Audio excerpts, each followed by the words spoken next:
waxaan salaamayaa halkan Soomaali Maxamed baan ka salaamayaa niyaho anigu nin dhalinyaro ahay xaqiiqda marka aan kala hadlo Soomaali Maxamed iyo waxaan jecelahay in aan maxaa la yiraahdaa aan Soomaali dhalinyaro fanaan u ahaa maxaa la yiraahdaa xaqiiqda marka aan kaga hadlo horta walaalkay daahir uu iga badiyay ana hadda inii sheegayo uu iga badiyay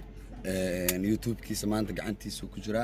YouTube-kayga walaalkay waxaan u sheegayaa gudoomiyaha social media daahir calisow waa ku qaldamay mar dambana ma dhaceyso balanaana qaadaya walaalkay boqolkiiba boqol iga raal ahaado inuu dhalinyaradeedii asaaga iga reebo ma rabo gudoomiyaheena waaye waa aaminsanahay waana jecelahay mar dambeetana qalad kuma sameeynayo daahir calisow walaalkayga macaan boqolkiiba boqol iska cafi waxaan ku leeyahay saaxiib mar dambana ma dhaceyso niyaho waa ku qaldamay Soomaali Maxamed iyo daahir calisow waa ku qaldamay wuuna iga badiyay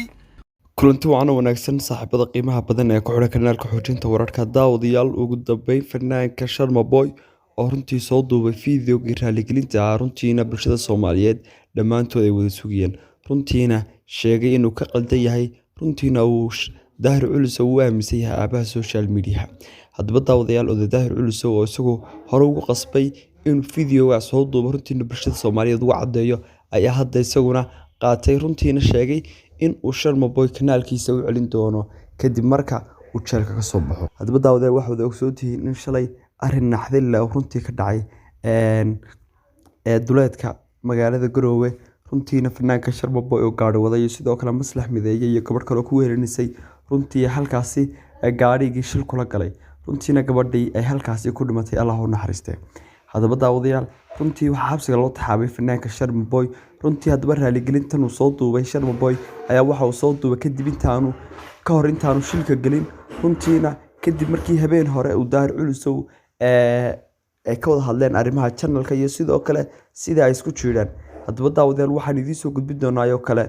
cod kale oo naxdin leh oo ka soo dhex duubay jeelka Sharma Boy iyo sidoo kale wareys laga qaaday balse intaynaa u gudgelin halkani waa kanaalka xoojinta wararka haddii aad ku cusub tahay ha ilaawina subscribe tiraado gambareerna furto si aad u noqoto saaxiibka ugu horeeya ee muuqaaladeena sidoo kale daawada waa muhiim inaad muuqaalka la gariso si uu bulshada Soomaaliyeed oo runtii muuqaalkan u gaaro una baaho marka daawadayaal fanaanka Sharma Boy maanta garab ayuu baahan yahay markaas in muuqaalkan runtii u faafo adiga horaaliya muuqaalka la garee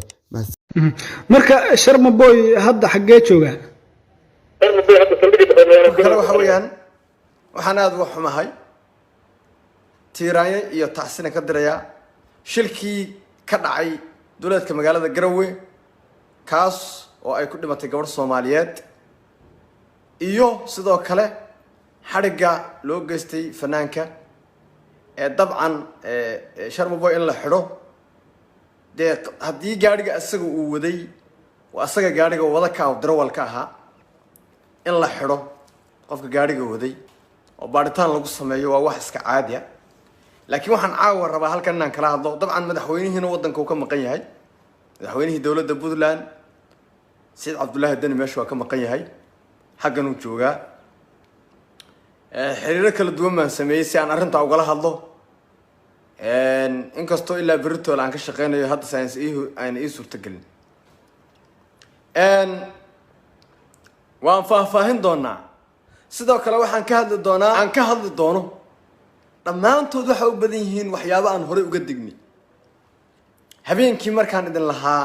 war hawshanan galo inkastoo hadeertaan Habiqlis group oo ay hawshii soo afjareen oo anagu sida caadiyanaba sida gudoomiyuhu ku dhawaajiyay dad baahi ay u hayso hanti dad ama laaluush ama lacaga bini aadam kale laga qaatay cuna manihin wax naga suurta gala maaha haddaad ku tashanayso la xadhi dadkaas inta isku dhacdaan laaluushna wax soconaysa ma arrintaas safgarad baa ka dhacay laakiin xaaladan kale oo qadarta rabbi ayaa soo dhax gashay xaaladaasna Habiqlis group iyo annagoo isku duuban gudoomiyaha iyo gudoomiyaasha wakiilada dhan waxaanu maaragtay ka cudur daaranaynaa ama aan ka xunahay wixii xaggaas ka dhacay taas oo qadar eeba ahayd oo annaga aan ku shaqo lahayn maxaa marka arrintan maxaa sabab marka maalin hore markaan ka digaynay online warsaan ka daaya war arrintan waxaan ma soconayaan ka daaya dad baa nala yaabanaa waxaas wax suurta galaya ma ahayn dad baa madaxa isxijinayay dad baa balaa isku ridayay dad baa adduunka dhan kharibayo iska dhigay dadkii ayaga ugu sareeyay ka daayaan nidhi marka ka daaya ayaanu nidhi oo suurta gal weeyay maxaa xigay ala cali barraq iyo qaraac baa xigtay waxaan inay dhacay horaan u ogeyn maxay tala Soomaaliya waxa ku mahmaadaysa taladu waa maray taladu waa mar ay maxay ahayd maray kaat mar ay saas adiga talada hadda ma xasuusto laba talo ayaa jirtay oo muhiim ahayd hadda waan iloobay marka Soomaaliyay marka ugu horeysa inaad wax maqashaan isku daya waa lagu sacabtumaya day wax yar baan idin tusayaa wax yar baan idin tusayaa eeg day بلا بلا بلا بلا بلا بلا بلا بلا بق بق بق بق قرر وركدا يا سان وسعنسين والمهان يا دليردان دوها كردينا waxba uma qaban kartaan dadkan dooha kuridina sug waxba intu sayay fodhofo halkan tag halkan community tagawa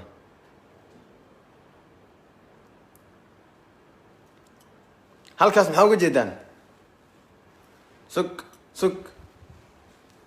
sug leerkan gaabiyo saynadan ku tusaa kaamirada sii jeediyo walba halkaas maxaad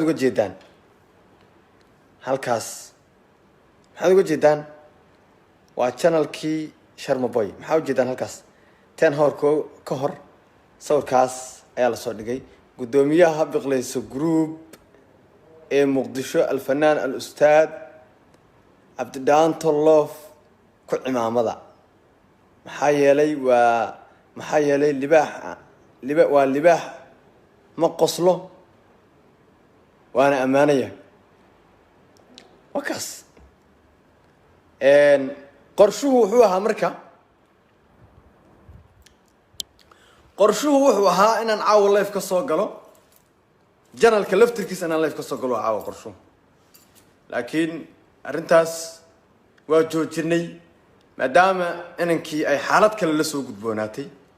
aniga oo ilaalinayno gobonimada Soomaalinimada iyo maartay Soomaalidu markay wax dhacaan in la iscaf in ma aragtay aan xaaladaas adag aan isku fiirsanin oo xaaladaha noocaas oo kale markay yimaadaan tanaasul u yimaado oo arintaas tanaasul baa ka dhacay haddeerta waqtigan joognina Soomaaliya balaayaha u durbaantumina ummadda ha isku dirina ummadda dow ha ka turina Abdidaanto hadduu khaldan yahay waxa la keep going marka dambe dalaq baan leeyahay meel bad haddana badi markii la keep going baa lagu siileeyaa keep going tan maxay adduunyada la daawada ma aakhira ma maxaa inta la suubiyo shubay waxa soo dhaw u baahan yahay qofka in la taliyo leeyahay warniyo balaayadan aad ku jirto ummadda ka daaniyo ka daa dadka cadaabin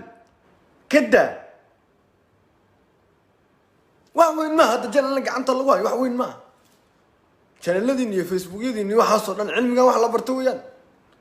نروش كتجي هندي تجي شينا تجي بلا يوم سوق الربي وداها يا ملا Soomaaliya marka dadka ha isku dirina amar walba xalka u dhawaada qofku markuu bad ku dhex jiro looma durbaantumo war waxa lagu yiraahdo khaldan tahay anigoo gar ku jira habeenkii gar ku jira arin xalinaya oo garti ku jira ba intuu baba yidhi wuxuu dalqi life